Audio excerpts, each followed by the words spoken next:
Body ಎಲ್ಲ ಹಾಂ ಸ್ವಲ್ಪ ತಳ್ಳಗಾಗುತ್ತೆ. ಮತ್ತೆ ನಿನ್ ತೆಲುಗೆ ಆಗಿಲ್ಲ, ಹೈಟು ಆಗಿಲ್ಲ, ತೆಲುಗು ಆಗಿಲ್ಲ. ನನ್ನ ಪ್ರಕಾರ ಈ ವರ್ಷ ನಾನು ಟೈಮ್ ವೇಸ್ಟ್ ಮಾಡಿಲ್ಲ. ಮತ್ತು ಒಂದಷ್ಟು ಅನ್ನೋದಕ್ಕಿಂತ ತುಂಬಾ ಒಳ್ಳೆ ಕೆಲಸಗಳು ಮಾಡ್ತಾಯಿದ್ದೀನಿ. ಮತ್ತು ಇನ್ನು ಮುಂದೆನೂ ಒಳ್ಳೆ ಕೆಲಸಗಳು ಮಾಡಬೇಕು ಅಂದ್ಕೊಂಡಿದ್ದೀನಿ. ನಿಮ್ಮೆಲ್ಲರ ಸಪೋರ್ಟ್ ಅನ್ನೋದು ಇದೇ ರೀತಿ ಇರುತ್ತೆ ಅಂತ ನಮ್ಮ ಟೈಮು ಕರೆಕ್ಟಾಗಿ 3 ಗಂಟೆ ಆಗಿದೆ ಮಧ್ಯಾಹ್ನ. ಇನ್ನೂ ಕೂಡ ನಾನು ರೈಡೇ ಸ್ಟಾರ್ಟ್ ಮಾಡಿಲ್ಲ. ಆ್ಯಕ್ಚುಲಿ ಇವ್ರ ನೇಮು ದೇವಸ್ವಾಮಿ ಅಂತಂತ, ಮತ್ತು ಅವರು ಗಣೇಶ ಸ್ವಾಮಿ ಅಂತಂತ. ನೆನ್ನೆ ನಾನು ನೈಟು ಕುಂದೂರಲ್ಲೇ ಸ್ಟೇ ಮಾಡಿದ್ದೆ ಅಲ್ವಾ, ಸೊ ಸಿಕ್ಕಾಪಟ್ಟೆ ಟಯರ್ಡ್ ಆಗಿತ್ತು. ಹಾಗಾಗಿ ನನ್ನ ಯಾರೂ ಡಿಸ್ಟರ್ಬೇ ಮಾಡಿಲ್ಲ. ಲಾಸ್ಟಲ್ಲಿ ಜಾಕಿ ನಿಂತವನಲ್ಲ, ಆ ಕಡೆ ಟೆಂಟ್ ಹಾಕಿ ಮಲ್ಕೊಂಡಿದ್ದೆ. ಮಾರ್ನಿಂಗ್ ಒಂದು 9-9:30 ಇವಾಗ ಇಲ್ಲಿಂದ ಹೊನ್ನಳ್ಳಿ ಕಡೆಗೆ ಟ್ರಾವೆಲ್ ಮಾಡಬೇಕು. ಒಂದು 18 ಕಿಲೋಮೀಟ್ರ್ ಇದೆ ಅಷ್ಟೇ. ಸೊ ಈಸಿಲಿ ಟ್ರಾವೆಲ್ ಮಾಡಬಹುದು. ಅದಕ್ಕೂ ಮುಂಚೆ ನಾನು ಇಲ್ಲಿ ಹನುಮಾನ್ ಸ್ವಾಮಿ ದೇವಸ್ಥಾನ ಇದೆಯಲ್ಲ, ಸೊ ಒಂದು ವ್ಯೂ ಹಾಕ್ತೀನಿ, ನೋಡ್ಕೊಬನ್ನಿ. ಸೊ ಆ್ಯಕ್ಚುಲಿ ಇದೇ ಟೆಂಪಲ್ ಎಂಟ್ರೆನ್ಸು. ತುಂಬ ಹಳೆ ದೇವಸ್ಥಾನ ಇದು. ಏನೋ ಹಿಸ್ಟ್ರಿ ಇದೆ, ಬಟ್ ಅದು ಯಾರಿಗೂ ಸರಿಯಾಗಿ ಗೊತ್ತಾಗ್ತಿಲ್ಲ. ಸೊ ನೋಡ್ಬೋದು, ಯಾರೋ ಪೂಜೆಕ್ಕಿಂತ ಕುಂತವ್ರೆ. ಫುಲ್ಲು ಬೆಳ್ಳಿಯಲ್ಲೇ ಡೆಕೋರ್ ಮಾಡಿರ್ತಕ್ಕಂಥದ್ದು ಹನುಮಾನ್ ಅವ್ರನ್ನ. ಇವಾಗ ಹೋಗಿ ಮತ್ತೆ ನಾವು ರೈಡ್ ಸ್ಟಾರ್ಟ್ ಮಾಡೋಣ ಸ್ಪಾಟ್. ನೆನ್ನೆ ರಾತ್ರಿ ನನಗೆ ಉಳ್ಕೊಳ್ಳೋಕ್ಕೆ ಮತ್ತು ಫುಡ್ಡು ಎಲ್ಲ ವ್ಯವಸ್ಥೆ ಮಾಡಿಕೊಟ್ಟಿದ್ದು ಸ್ವಾಮಿಗಳೇ. ಸ್ವಾಮಿ ಯಾವಾಗ ಇರ್ಮುಡಿ ಕಟ್ಟೋದು? 4ನೇ ತಾರೀಕು ಇರ್ಮುಡಿ, ಅಂದರೆ ಶಬರಿಮಲೆಗೆ ಹೋಗ್ತಾ ಇದ್ದಾರೆ. ಸ್ವಾಮಿ ನಿಮ್ಮ ಶಬರಿಮಲೆ ಯಾತ್ರೆ ಸುಖಕರವಾಗಿ ಮುಗೀಲಿ. ಮತ್ತೊಮ್ಮೆ ಥ್ಯಾಂಕ್ಸ್ ಸ್ವಾಮಿ, ನನಗೆ ಸ್ವಲ್ಪ ಹೆಲ್ಪ್ ಮಾಡಿಕೊಟ್ಟಿದ್ದಕ್ಕೆ. ಓಕೆ ಸ್ವಾಮಿ, ಹೋಗಿದ್ದು ಬರ್ತೀನಿ. ಸಾವಕಾಶ ಹೋಗಿದ್ದು ಬರ್ರಿ. ಓಕೆ ಸ್ವಾಮಿ, ಥ್ಯಾಂಕ್ ಯು.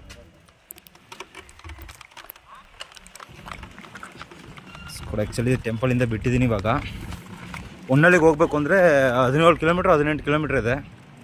ಸೊ ನಾರ್ಮಲ್ ಹೋಗ್ಬಿಡ್ಬೋದು ಬೇಗ. ಬಿಸಿಲು ಮಾತ್ರ ಹೆವಿ ಇದೆ, ನೀವು ನೋಡ್ಬೋದು, ಗ್ಲ್ಯಾರ್ ಹೊಡಿತಾ ಇದೆ ಹಂಗೆ. ಕೂಡ ಆ್ಯಕ್ಚುಲಿ ಸಿಕ್ಕಾಪಟ್ಟೆ ಮೇಡಿದೆ. ವಿಲೇಜಿಂದ ಒಂದು 3 ಕಿಲೋಮೀಟ್ರ್ ಮುಂದೆ ಬಂದಿದ್ದೀನಿ ಅಷ್ಟೇ. ನೀವು ನೋಡ್ಬೋದು, ಸೈಕಲ್ ತಳ್ಕೊಂಡು ಹೋಗ್ತಾ ಇದ್ದೀನಿ. ಇನ್ನೊಂದು ಫುಲ್ಲು ವಿಂಡ್ ಮಿಲ್ ಫಿಕ್ಸ್ ಮಾಡ್ಸವ್ರೆ ಈ ಬೆಟ್ಟದಲ್ಲಿ. ಸೊ ಇನ್ನೂ ಒಂದು 1 ಕಿಲೋಮೀಟ್ರ್ ಇಲ್ಲ 1.5 ಕಿಲೋಮೀಟ್ರ್ ತನಕ ತಳ್ಕೊಂಡೇ ಹೋಗ್ಬೇಕು. ಪೆಡಲಿಂಗ್ ಅಂತೂ ಮಾಡೋಕ್ಕಾಗಲ್ಲ. ಸ್ಕೋಡ್ ಮೇಡಿಲ್ದು ಹೋಗ್ತಾ ಇದ್ದೀನಿ. ಚೆನ್ನಾಗಿದೆ ಇಲ್ಲಿ ಟ್ರಾವೆಲ್ ಮಾಡಲಿಕ್ಕೆ. ಅಂದರೆ ಸುತ್ತಲೂ ಬರೀ ಬೆಟ್ಟ ಗುಡ್ಡಗಳೇ ಇವೆ. ಮತ್ತು ಇನ್ನೊಂದು ಅಡಿಕೆ ಮತ್ತು ತೆಂಗಿನ ಮರಗಳನ್ನ ಯಥೇಚ್ಛಿನ ರೀತಿಯಲ್ಲಿ ಇಲ್ಲಿ ಬೆಳೆಸವ್ರೆ. ಗಾಳಿ ಅಂತೂ ಸಿಕ್ಕಾಪಟ್ಟೆ ಕೂಲಿಂಗಾಗಿ ಸಿಗ್ತಾ ಇದೆ.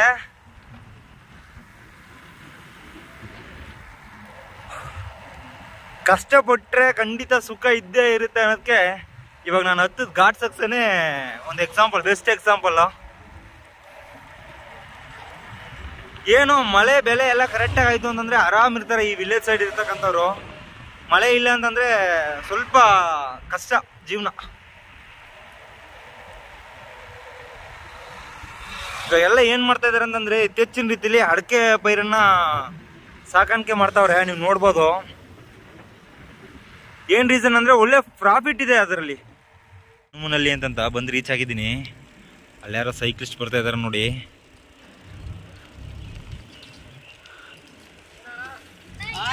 Hi hi hi hi hi. ಯಾವುದೋ RX? ಏನೋ ಇದು ಡೆಕೋರೇಷನು? ಸ್ಕೂಲಲ್ಲಿ ಕೊಟ್ಟಿದ್ದು ಸೈಕಲ್ ಅಲ್ಲ ಅದೇನದು? ಪೈಪಲ್ಲ ಎಲ್ಲ ಕಟ್ ಮಾಡಾಕೊಂಡಿರೋದು? ಓ ಭಾರಿ ಇದ್ದಿರ್ ಬಿಡ್ಲಿ. ಹ್ಯಾಂಡ್ಲ್ ಹೆಂಗೆ ಮಾಡಿಸ್ಕೊಂಡಿದ್ಯಲ್ಲಿ ಶಿಷ್ಯ? ಕೈ ನೋವಲ್ಲ ಓಡಿಸಿದ್ರೆ? ಏನೇನು ಹೆಸರು ಅವನು? ಆದಿತ್ಯ, ಯಶವಂತ್, ಮನು. ಓಕೆ ಎಲ್ಲಿ ಹೋಗ್ತಿದ್ದೀರಾ? ವಾಕಿಂಗ್ ಅಂದರೆ ನಡ್ಕೊಂಡು ಹೋಗ್ಬೇಕು. ಸೈಕಲ್ನಾಗ ವಾಕಿಂಗ್ ಮಾಡ್ತಾರ? ನನಗೆ ಗೊತ್ತಾಗಿಲ್ಲ ಅಲ್ಲೇ. ಹಾಂ, ಸ್ವಲ್ಪ ತಳ್ಳಗಾಗುತ್ತೆ. ಮತ್ತೆ ನಿನ್ ತೆಲುಗೆ ಆಗಿಲ್ಲ, ಹೈಟು ಆಗಿಲ್ಲ, ತೆಲುಗು ಆಗಿಲ್ಲ. ನಿನ್ನೆ ರಾತ್ರಿ ತಗೊಂಡಿದ್ದ? ಓ ಹಾಗಾದ್ರೆ ಹೊಸ ವರ್ಷಕ್ಕೆ ನಿಲ್ಸಿರೋದು. ಓ ಕೂಡ ಆ್ಯಕ್ಚುಲಿ ಟ್ರಾವೆಲ್ ಮಾಡ್ಕೊಂಡು ಹೋಗ್ತಾ ಇದ್ದೆ. ಹಾಯ್ ಅಂತ ಕಿರ್ಚ್ಕೊಂಡ್ರು ಹುಡುಗರು. ಅಂದರೆ ಮ್ಯಾಕ್ಸಿಮಮ್ ಏನಂತಂದರೆ ಯೂಟ್ಯೂಬಲ್ಲಿ ವೀಡಿಯೋದಲ್ಲಿ ಬರ್ತೀನಿ ಅಂತಂದರೆ ಆಲ್ಮೋಸ್ಟ್ ಎಲ್ಲ ಹುಡುಗರು ಖುಷಿ ಇರುತ್ತೆ. ವೀಡಿಂಗ್ ಎಲ್ಲ ಹೊಡಿತೀಯ ಸಿಜೆ ನೀನು? ನಿಜ ಅಲ್ಲೇ, ನೀನೇನು ಡೆಕಾರ್ ಮಾಡಿಸ್ಕೊಂಡಿರೋದು ನೋಡಿದ್ರೆ ಫುಲ್ಲು ವೀಲಿಂಗ್ ಎಲ್ಲ ಹೊಡಿತೀಯ ಅನ್ಕೊಳ್ತೀನಪ್ಪ. ಒಂದೇ ಪೆಟ್ಲು ಸುಮ್ಮನೆ ಹೊಡಿ ನೋಡೋಣ. ಮುಂದ್ಗಡೆ ಹೋಗು. ಹೀರೋ ಮುಂದ್ಗಡೆ ಹೋಗು. ಇಲ್ಲಿ ಹೊಡಿ, ತೋರಿಸು, ಹೊಡಿ. ಓ ಎಲ್ಲ ಹೊಡಿಬಾರ್ದ್ಲಿ. ಗಾಡಿ ಬರೋ ಜಾಗದಲ್ಲಿ ಹೊಡಿಬಾರ್ದು ವೀಲಿಂಗು.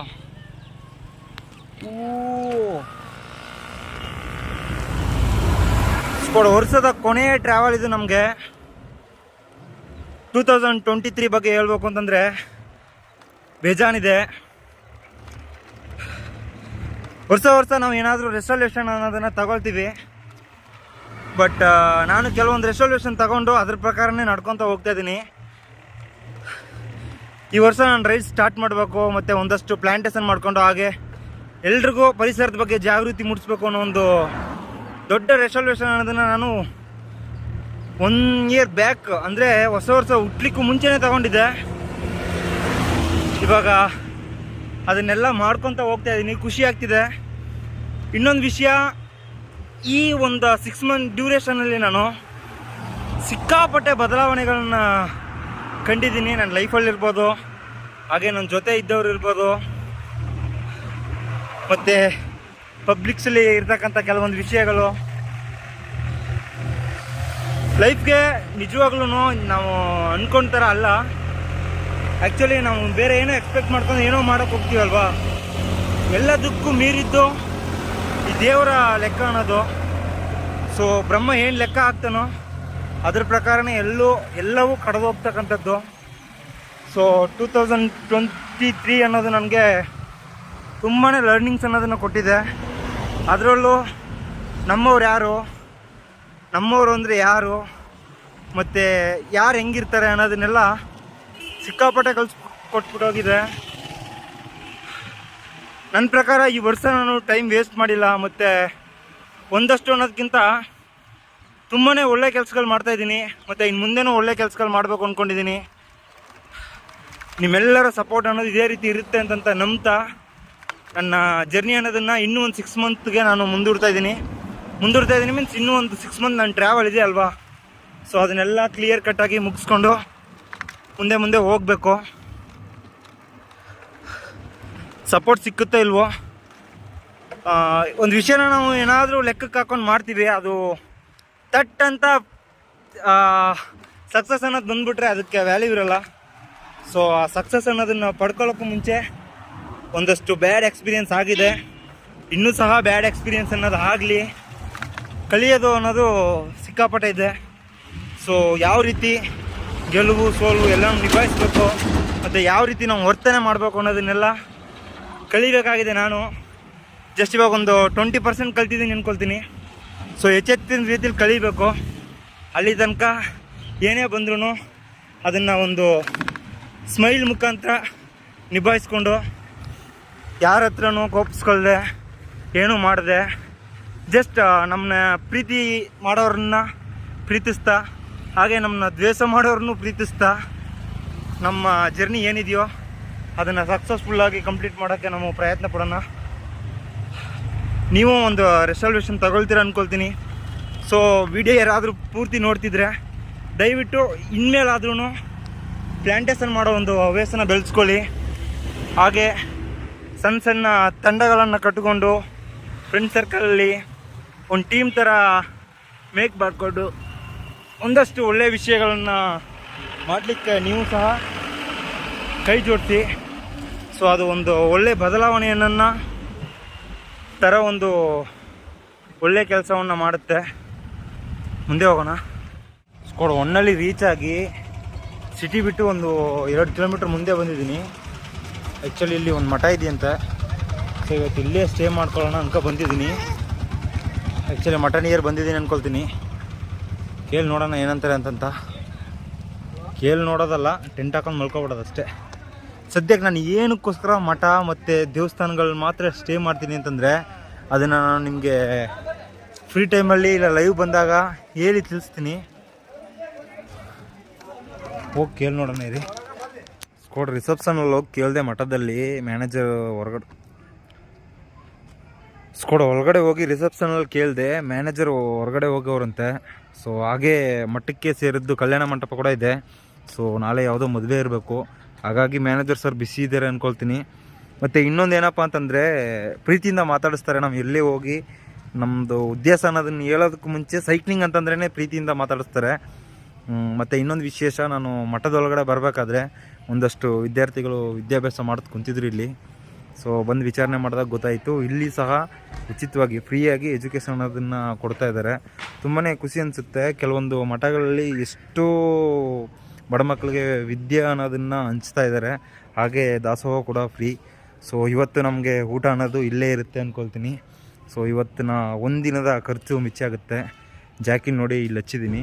ಮ್ಯಾನೇಜರ್ ಬಂದರೆ ಮಾತಾಡಿ ಮತ್ತೆ ಹೋಗಬೇಕು. ಆ್ಯಕ್ಚುಲಿ ನಾನು ಇರ್ತಕ್ಕಂಥದ್ದು ದಾವಣಗೆರೆ ಡಿಸ್ಟಿಕ್ಕು ಹೊನ್ನಳ್ಳಿ ತಾಲೂಕು ಹಿರೇಕಲ್ ಮಠ ಅಂತಂತ. ಸೊ ದೊಡ್ಡ ಸಂಸ್ಥೆ ಅಂದ್ಕೊಳ್ತೀನಿ. ನೋಡೋಣ ಏನಾಗುತ್ತೆ ಅಂತಂತ ಬಂದು ಕೇಳಿಬಿಟ್ಟು ನಮಗೆ ಜಸ್ಟ್ ಟೆಂಟ್ ಪಿಚ್ ಮಾಡಲಿಕ್ಕೆ ಅವಕಾಶ ಮಾಡಿಕೊಟ್ರೆ ಸಾಕು. ನಾವು ಟೆಂಟ್ ಪಿಚ್ ಮಾಡಿ ಇದ್ದು ನಾಳೆ ಬೇರೆ ನ್ಯೂ ಇಯರು, ಸ್ವಲ್ಪ ರೆಫ್ರೆಶ್ ಎಲ್ಲ ಆಗಿ ಫ್ರೆಶ್ ಹಾಕ್ಕೊಂಡು ಹಾಗೆ ಇಲ್ಲೇ ದೇವ್ರ ದರ್ಶನ ಮಾಡಿಕೊಂಡು ಮುಂದೆ ಹೋಗ್ಬೋದು. ಸ್ಕಾಟ್ ಇವತ್ತು ನಾವು ಟ್ರಾವೆಲ್ ಅನ್ನೋದನ್ನು ತುಂಬ ಲೇಟಾಗೆ ಸ್ಟಾರ್ಟ್ ಮಾಡೋದು. ಒಂದು 20 ಕಿಲೋಮೀಟ್ರ್ ಅಷ್ಟೇ ಟ್ರಾವೆಲಿಂಗ್ ಮಾಡಿರ್ತಕ್ಕಂಥದ್ದು. ಸೊ ಇವತ್ತು ಹೆಚ್ಚಿನ ರೀತಿಲಿ ನಾವು ಅವೇರ್ನೆಸ್ ಕೊಡಲಿಕ್ಕೋ ಮತ್ತು ಪ್ಲ್ಯಾಂಟೇಷನ್ ಮಾಡಲಿಕ್ಕೂ ಹೋಗಲಿಲ್ಲ. ಪ್ಲ್ಯಾಂಟೇಷನ್ ಅನ್ನೋದು ರೇರ್ ಆಗಿಬಿಟ್ಟಿದೆ. ಬಟ್ ಸ್ಕೂಲಿದ್ದ ದಿವಸಗಳಲ್ಲಿ ನಾವು ಅವೇರ್ನೆಸ್ ಅನ್ನೋದನ್ನು ಕೊಡ್ತಿದ್ದು. ಬಟ್ ಕಂಟಿನ್ಯೂಸ್ಲಿ 3 ಡೇಸ್ ಮತ್ತೆ ರಜಾ ಸಿಕ್ಕಿದೆ. ಸೊ ಸ್ಕೂಲ್ಸ್ ವಿಸಿಟ್ ಮಾಡೋದು ತುಂಬ ಕಷ್ಟ ಅನಿಸುತ್ತೆ.